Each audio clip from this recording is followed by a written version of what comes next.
नमस्ते दोस्तों, आज इस वीडियो में हम बात करेंगे एंजल वन के ऊपर। ठीक है, मैंने बहुत वीडियो में कवर किया एंजल वन को और कल एंजल वन 5% फायर हो गया है। रीज़न क्या है? रीज़न आपको पता चल गया रहेगा। मैंने टेलीग्राम पे भी अपडेट कर दिया था। टेलीग्राम का लिंक आपको डिस्क्रिप्शन पे मिल जाएगा। वहाँ पे मैंने निफ्टी का डायरेक्शन बताया हुआ है कि आने वाले टाइम में निफ्टी नेगेटिव रहेगा कि पॉजिटिव रहेगा। ठीक है, यहाँ पे देखो एंजल वन से क्या न्यूज़ निकल के आ रही है कि एंजल वन को भाई सेबी से अप्रूवल मिल गया है कि भाई तू अभी अपना म्यूचुअल फंड का बिजनेस स्टार्ट कर। अब इसमें अपने को क्या एक चीज सीखने के लिए मिलती है, मैं आपको बताता हूँ। यहाँ पे एक सेकेंड ना देखो। अब कल के दिन ये जैसे न्यूज़ आया और ये 15 मिनट का चार्ट फ्रेम है, ठीक है, ये इसमें ही देख लो आप। और ये फायर हो गए, स्टॉक कहाँ पे चला गया 2936 पे। यहाँ पे वन डे पे डाल देता हूँ तो कुछ अच्छे लेवल्स भी निकल के आ जाएंगे। इस वीडियो में ही कवर कर लेंगे हम। यहाँ पे देख सकते हो कि कल के दिन स्टॉक एकदम फायर मोड में हो चुका था। ठीक है, कल का लो इसका था अराउंड 2775 और स्टॉक क्लोज हुआ था 2909 रुपये पे। ये एक्चुअल में कल ही वीडियो शूट कर रहा हूँ। तो यहाँ पे अपने को इससे क्या सीखना है? अपने को इससे ये सीखना है कि हमेशा मार्केट में अपडेटेड रहना पड़ेगा। अगर अच्छा पैसा कमाना है तो अपडेटेड रहना पड़ेगा। यहाँ पे माइक चालू है।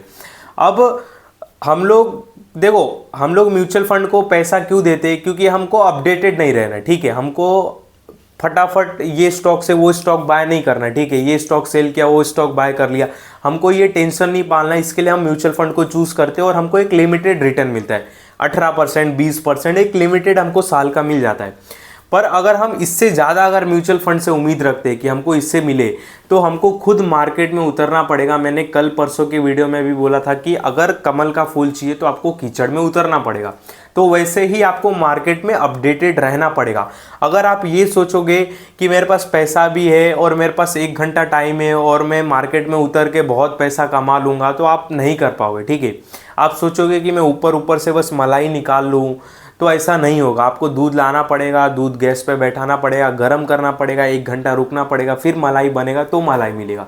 ठीक है, वो भी गाढ़ा मलाई मिलेगा कि पतला वो भी नहीं पता। ठीक है, तो आपको मेहनत करनी पड़ेगी। इसमें हमको एक चीज़ ये सीखने के लिए मिलती है कि हमेशा स्टॉक मार्केट में अपडेटेड रहना है, अच्छे स्टॉक के साथ प्ले करना है। जब एंजल वन अराउंड 2600 से कहाँ तक गया था? यहाँ तक गया था, अराउंड 3400 तक गया था। ठीक है, तो जब 3400 गया था और 3400 से गिर के जब स्टॉक यहाँ पे आ गया अराउंड 2600 के आसपास आ गया था। ठीक है, मतलब 2600 के लेवल पे आ गया था। तब कोई लोग इसको पूछ नहीं रहा था, इसकी चर्चा नहीं हो रही थी, ना न्यूज़ में, कहीं भी नहीं। अगर हम इसके साथ अपडेटेड रहते, अगर हम देखते कि अरे स्टॉक तो भाई वापस 3400 से सेम उसी लेवल पे आ गया 2600 जहाँ से ये फायर हुआ था, और हमको ये पता रहता कि आने वाले टाइम में ये म्यूचुअल फंड का बिजनेस स्टार्ट करने वाले, क्योंकि मैंने अपडेट कर दिया था, मेरे को पता था, मैंने दिखाया भी था कि एंजल वन पे मैं क्यों बुलिश हूँ, क्योंकि आने वाले टाइम में ये म्यूचुअल फंड का बिजनेस स्टार्ट करेंगे।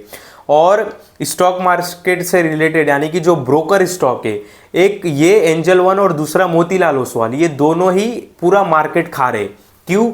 क्योंकि भले अगर मैं ऐसा गिनती निकालूं तो पहला जेरोदा आता है, फिर ग्रो आता है, फिर उसके नीचे सारी कंपनियां आती है। एंजल वन हुआ, अपना मोतीलाल हुआ, या फिर एचडीएफसी असेट मैनेजमेंट हो गया। मतलब इन सारे डीमेट अकाउंट का नंबर आता है, ठीक है, इन ब्रोकर्स का नाम आता है। पर जेरोदा लिस्टेड नहीं है, ठीक है, तो उसको हटा दो। ग्रो भी मार्केट में लिस्टेड नहीं है, ठीक है, उसको भी हटा दो। तो लिस्टेड कौन है? अपना मोतीलाल ओसवाल और एंजल वन। तो अपने को वहीं पे फोकस करना है और हम ये सारी बातों से अपडेटेड रहते, अपने वॉच लिस्ट में रखते, परफेक्ट लेवल्स लगा के रखते, और अपने माइंड में हमेशा ये रहता कि हाँ भाई ये म्यूचुअल फंड का बिजनेस स्टार्ट करेंगे, ये हमको आने वाले टाइम में बहुत बेनिफिट दे सकते हैं। और हर लेवल के साथ हम अपडेटेड रहते, एवरेज करते थे और पोर्टफोलियो, अच्छा पोर्टफोलियो बना के रखते थे, तो आज हमको बेनिफिट मिलेगा। और ये कल के दिन जो 5% फायर हुआ है ना, ये केवल एक संकेत दिया इसने। ठीक है, केवल एक मतलब बोलते ना आह्वान किया, मतलब एक आवाज़ दिया है, मतलब एक बोला है, रेस दिया है, बस गियर नहीं डाला अभी तक, बस एक रेस दिया है, बोला है कि भाई म्यूचुअल फंड में हम उतरने वाले। और जैसे ही म्यूचुअल फंड में उतरेंगे, मतलब ब्रोकर से इनका बिजनेस चल रहा है। एंजल वन मतलब ब्रोकिंग का बिजनेस है, इससे इनका इतना बिजनेस चल रहा है, और म्यूचुअल फंड इंडस्ट्री में उतर गए तो सोचो क्या होगा। ठीक है, कितना इनको प्रॉफिट होगा ये देखो आप। और प्लस इनका बिजनेस कभी बंद नहीं होगा।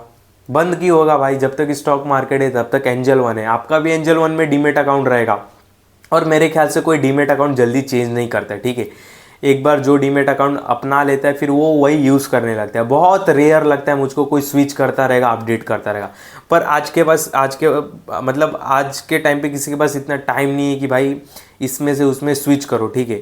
तो देखो, बहुत ध्यान देने की ज़रूरत है। अगर आप एक वैल्यूएबल इन्वेस्टर हो, एक वैल्यू वाले इन्वेस्टर हो और बहुत स्टॉक मार्केट को सीरियस लेते हो और एक सीरियस इन्वेस्टर हो, ठीक है। मतलब ऐसा नहीं कि आप शॉर्ट टर्म वाले हो, मतलब बहुत जोशीले हो, मतलब सीधा 90 डिग्री पे ऊपर गए फिर तुरंत नीचे आ गए, नहीं। स्टेबल डिसेंट आप अच्छे इन्वेस्टर हो तो मैंने पहले भी बोला है और अभी भी बोल रहा हूँ, एंजल वन, मोतीलाल ओसवाल, ये जो ब्रोकिंग वाले जो स्टॉक है, जो लिस्ट है मार्केट में, उन पे ध्यान देने की ज़रूरत है। इस पर आप अपने वॉच लिस्ट में रखिए। अब बहुत लोग भी ये भी बोलेंगे क्या अभी बाय कर ले, क्या अभी खरीद ले।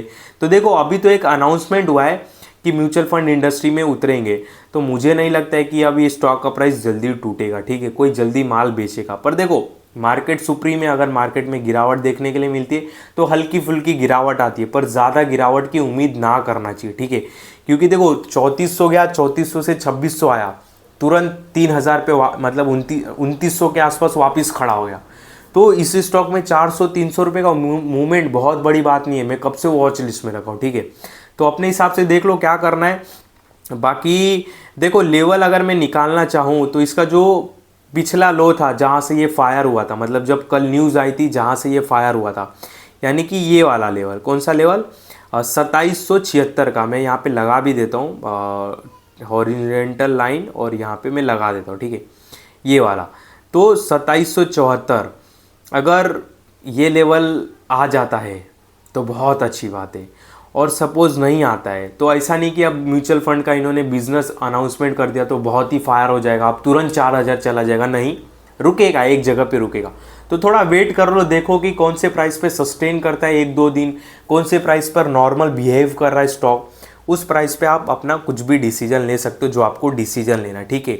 बाकी 2774 के लेवल पे आता है तो यार बहुत ही अच्छी बात होती है, ठीक है, जो इसका पिछला लो था जहाँ से ये फायर हुआ था, ठीक है। तो ये था एंजल वन के ऊपर एक वीडियो, मैं आपको अपडेट करना चाहता था, बताना चाहता था कि अगर हम अपडेटेड रहते स्टॉक मार्केट में, अपने वॉच लिस्ट में रखते, न्यूज़ के साथ चलते, बिजनेस को समझ के चलते, तो बहुत बेनिफिट हो सकता है, ठीक है। बाकी आप सोचोगे कि मैं ऊपर ऊपर से मलाई खा लूँ, यहाँ से न्यूज़ पकड़ लूँ, यहाँ से न्यूज़ पकड़ लूँ, पैसा डाल के तुरंत में पैसा बना लूँगा, तो नहीं होगा। हाथ गंदे करने पड़ेंगे अगर आपको कमल का फूल चाहिए तो, ठीक है। तो कुछ भी रिलेटेड इस स्टॉक से या कोई भी स्टॉक से रिलेटेड आपके सवाल जवाब रहेंगे तो आप कमेंट कर सकते हो। बाकी इस वीडियो में आपको कोई भी बाय सेल का कॉल नहीं है, ध्यान देना। और जो भी मैंने अभी बातें बताई केवल समझाने के लिए बताई, कोई भी आपको बाय सेल का कॉल नहीं है, इस बात का ध्यान देना।